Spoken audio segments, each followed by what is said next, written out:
Nice launch trajectory and countdown net. Pad is clear. 10, 9, 8. Launch auto sequence 7, has started.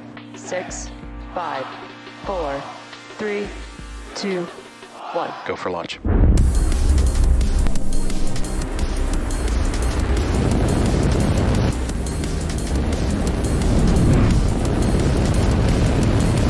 Vehicle is supersonic.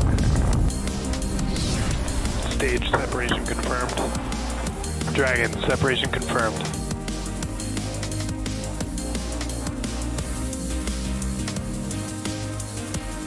Stage 1 is transonic. Landing legs have deployed. And Falcon 9 has landed. Good morning. You're looking at Falcon 9 behind all the fog, standing ready for liftoff from Vandenberg Space Force Base's Space Launch Complex 4 East at 7:19 a.m. Pacific time. Hello and welcome to the webcast for SAR-1 on behalf of our customer Airbus. My name is Andy Tran and I'm a quality engineer here at SpaceX. The SAR-1 mission marks SpaceX's 25th launch of the year, and for those of you following along, you know that we launched our latest Starlink mission from Launch Complex 39A at Kennedy Space Center in Florida about 24 hours ago. And following this morning's launch, we are expecting to launch a third rocket later tonight from Pad 40 at Florida's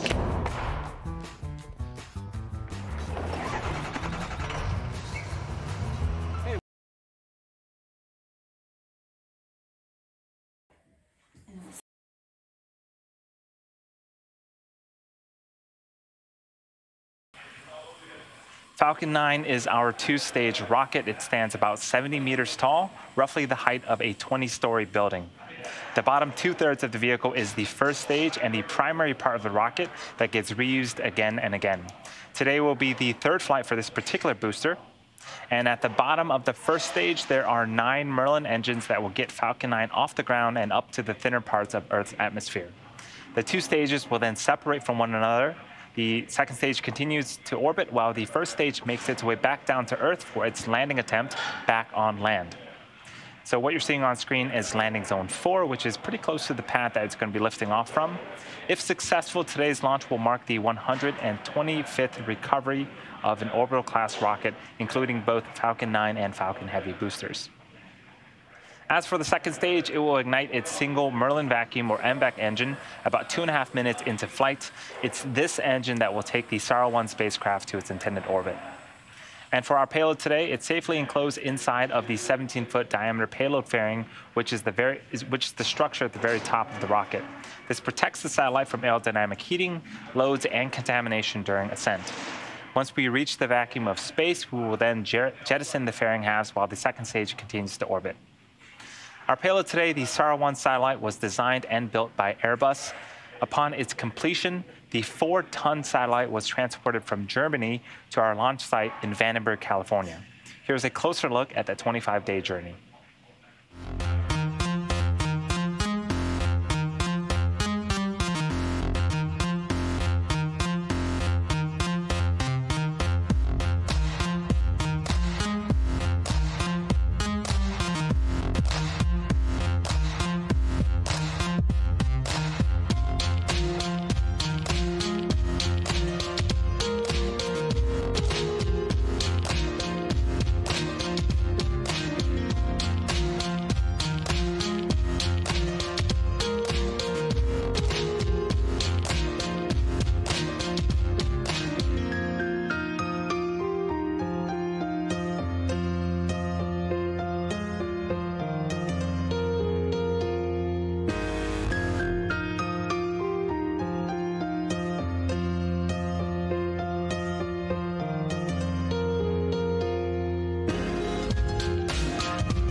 And after that long journey, the SARA-1 satellite is now safely integrated at the top of Falcon 9.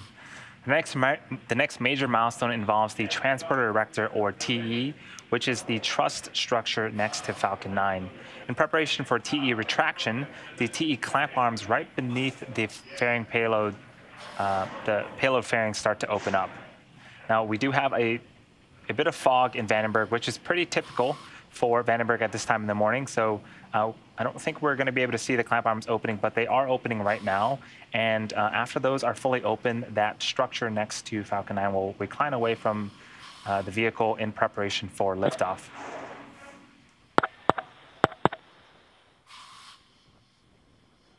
The Transporter Erector also routes the vehicle's fluids, power, and telemetry umbilicals from the ground systems to the rocket and satellites until Falcon 9 goes internal on power and clears the pad.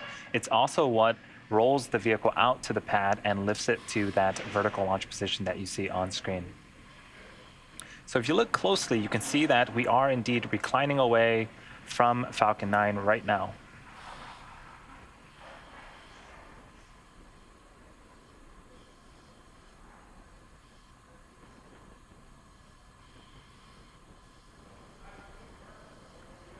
So we are just over T-minus 3 minutes and counting. All systems so far are go for an on-time liftoff. The range is green. The weather, despite the fog that you see on screen, is also green. And the vehicle and payload continue. The flavor of cinnamon rolls, now in a cereal. Try new Cinnamon Toast Crunch Roll.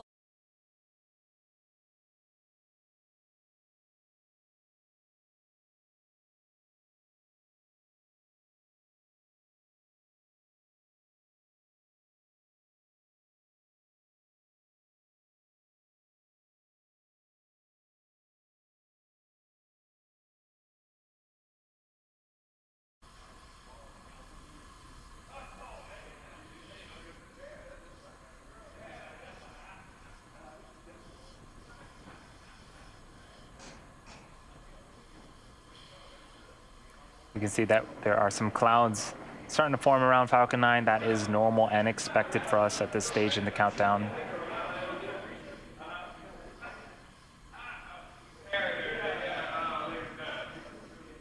Today's launch is the second of our triple header. We do have another launch about 14 hours from now. But that one's going to be on the East Coast out of Florida. Stage 2 looks complete. So with the call that stage 2 liquid oxygen loading has been completed, that is all of the propellant that is needed for today's mission. That is now loaded onto Falcon 9. So we are pretty much ready to go for liftoff about 90 seconds from now.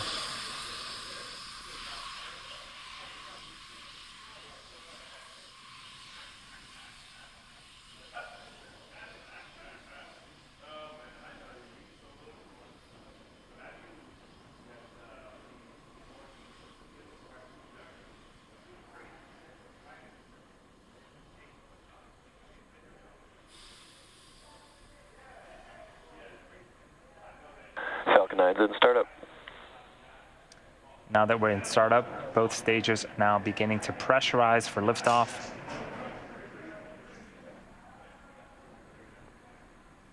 LD is go for launch. And that is the final go for launch. We're just under 40 seconds away. Let's listen in to terminal count.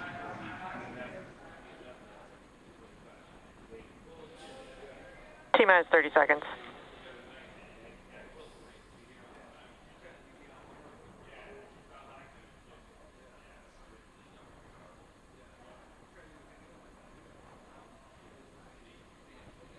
T-minus 15 seconds.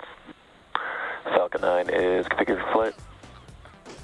10, 9, 8, 7, 6, 5, 4, 3, 2, 1, 0.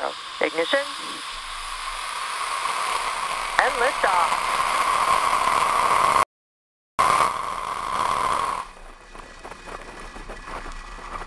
Vehicle pitching downrange.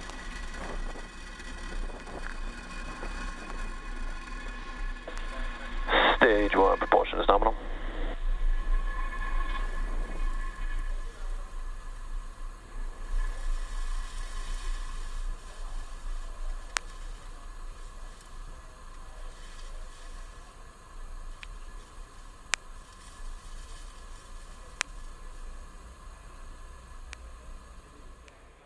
We are just over T plus 40 seconds into flight, and we saw Falcon 9 pierce the cloud layer, and it is up, heading into space.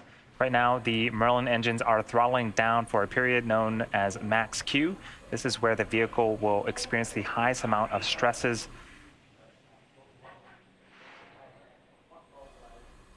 Vehicle is supersonic. Max Q. All right, with max Q behind us, we are throttling the engines back up to full power. We have 5 events coming up in quick succession. First up is going to be MECO, which stands for main engine cutoff. At that point, the 9 engines on the bottom of the first stage will shut off in preparation for the next event, which is SES1, or second engine start 1. Or excuse me, the next event is stage separation, where the 2 stages will separate from one another. AVAX chilling. The first stage will perform a flip to make its way back to our landing zone, and then we'll start with SES1, which is second engine start 1, where that single Merlin vacuum engine on the second stage will ignite and continue to carry our SARA-1 satellite into orbit.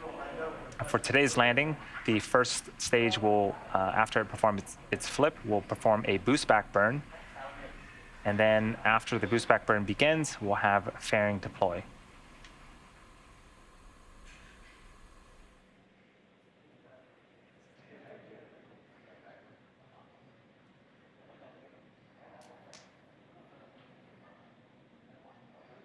MECO, stage separation confirmed.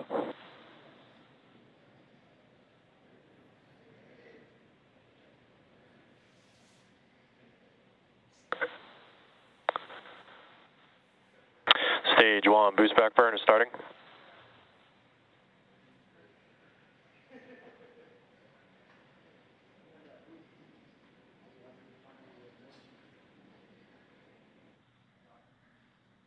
Fairing separation confirmed.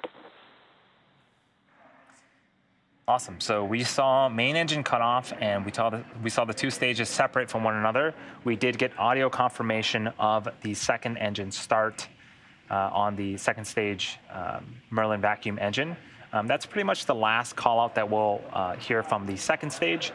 So we'll just focus on the first stage. That's what you're seeing on screen right now as it's performing its boost back burn. It pretty much flipped and is heading back where it came from. It's going to be attempting its third landing. Stage 1 boost back shutdown in a few minutes. So that boost burn did wrap up. In order to complete today's landing for the first stage, it has 2 more burns left. Next up is the entry burn, where 3 of the Merlin engines will reignite, and this will help to slow the stage down as it re-enters the upper parts of the Earth's atmosphere. After that, we'll have the landing burn. This occurs just a few seconds before we land, and this is also the period where we'll deploy Vehicle our landing trajectory legs. nominal.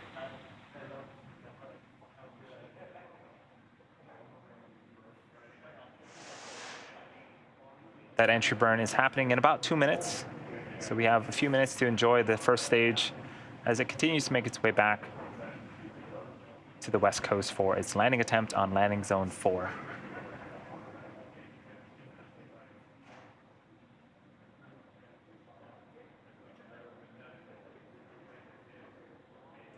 We're seeing some periodic bursts of gas at the center of your screen.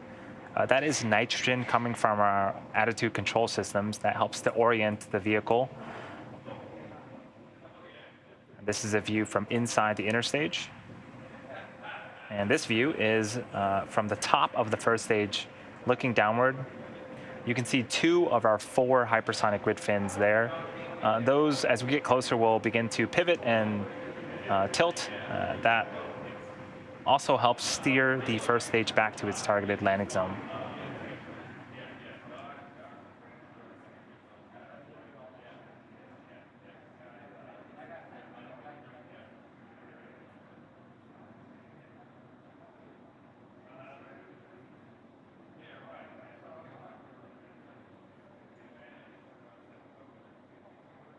So we're about 30 seconds away from the beginning of our second of 2 burns for this first stage.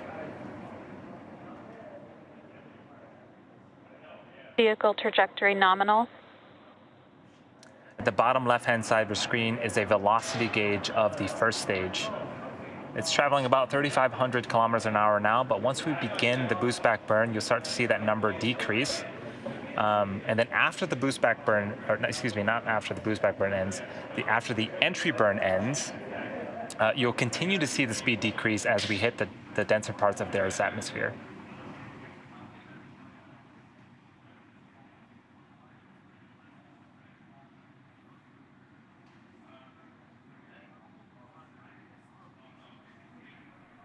Stage 1 entry burn has started. And there's the entry burn. So 3 of the 9 engines on the first stage have relit. As you can see, we are indeed slowing down the first stage.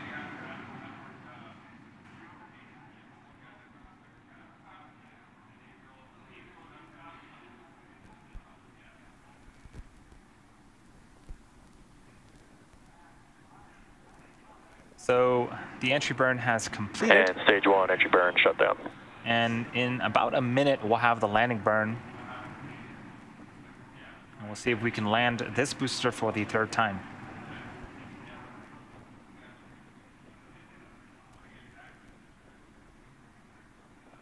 Stage 1 FTS is saved.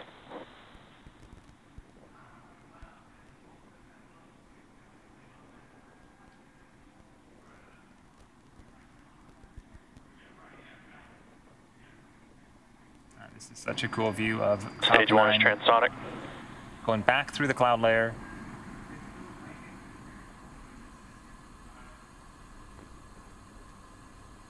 Stage 1 landing burn has started. This is a great shot from the ground on the right-hand side. Stage 2 FTS is saved.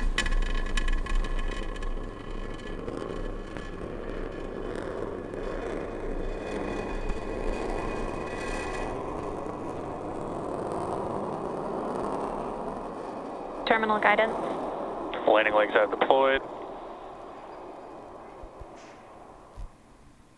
And welcome back, Falcon 9. That is And the Falcon 9 third has landed. Landing successful operations landing received 11.100 for on this LZA. booster. It also marks our 125th overall successful recovery of an orbital class rocket, including both Falcon 9 and Falcon Heavy first stages.